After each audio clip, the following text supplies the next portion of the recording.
Gen Y is having more resources. They started their career earlier. A benefit with Gen Y is that all of them have their knees deep into some traditional career, may it be engineering, banking, finance, management, whatever it is.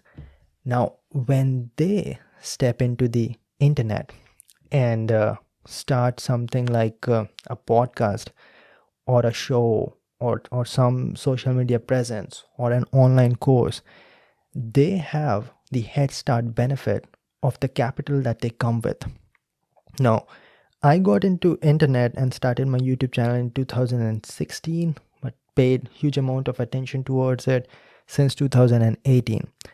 I have a benefit already of having a job which is paying me monthly, and later on I had saving which helped me leave that job, invest and dump all that money into these mics and the studio and the lights that you're seeing over here. But Gen Z did not have that, because 2018 Gen Z kids were barely getting into colleges, and they don't have a professional career yet. So we got a head start. Gen Z didn't. And to add it all, they had a recession, a pandemic, jobs not recruiting but firing at that time. And what do you do then? Because you don't have that much advantage. Now you can look at me, and I can also look at someone like Joe Rogan, and he had that capital of having his career deep into stand-up comedy, UFC commentator, and hosting Fear Factor. Now imagine the amount of money he had. Now I invested 2 lakh rupees, which for others would be how much? $2,000. So I invested that much. Now imagine you investing $18,000 into starting a podcast, starting a brand, starting your own company, which is in turn going to give you more revenue.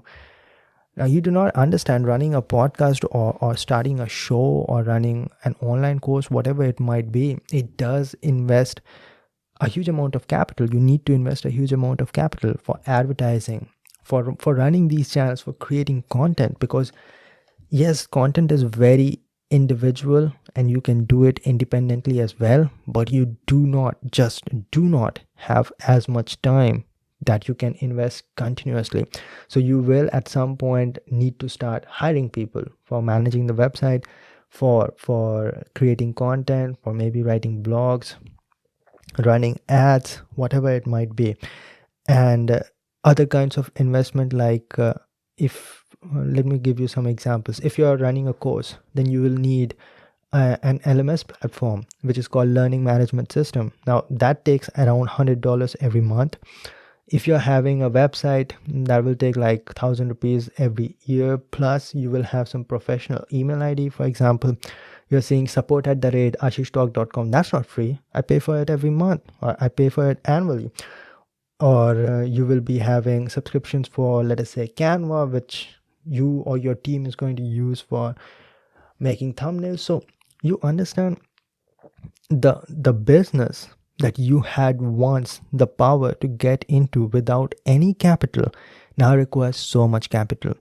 And the only reason it requires so much capital now is because the Gen Y people who already have that capital, who have the saving, are getting in. Now, what will Gen Z kids do? Now, one thing that they are already doing is starting a career early, which is great. Now, they are also becoming independent early as well. And by the way, please do not misunderstand. Starting some source of income online doesn't only mean that you're becoming a YouTuber or a TikToker or a social media influencer. You are also capable of starting your own business online. You don't even necessarily need to be a face. There are so many YouTube channels which has no face. A great example for that would be Oversimplified. Nobody knows how that person looks, but running a YouTube channel over millions of subscribers. So online platforms are a means of starting your own business, and it has never been quicker ever before. Nobody watches television anymore. Nobody is selling product with huge amount of return on those advertisement, maybe in the localized way. But if you're learning anything close to having global potential, you will be running ads online, and thus the value of people with social media presence has just skyrocketed. Now that's good and bad. Good thing is that you have an opportunity. Bad thing is that it's getting overcrowded, and crowd is just increasing day by day.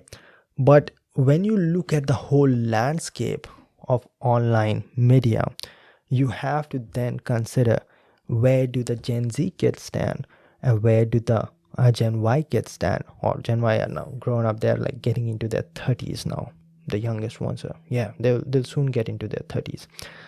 Doesn't matter though. So, and with the Gen Z kids now, a lot of them graduating, where are we standing? So Gen Z has a higher intuition when it comes to the online world, or creating content, or utilizing the technology, but they will have to work extra hard to break into. Let us say you start a YouTube channel today. How much effort is that going to take for you to break into, let us say, just 100,000 subscribers? Because I'm telling you, invest 7 days into making a very high level, high quality video, which is going to be, first of all, extremely difficult.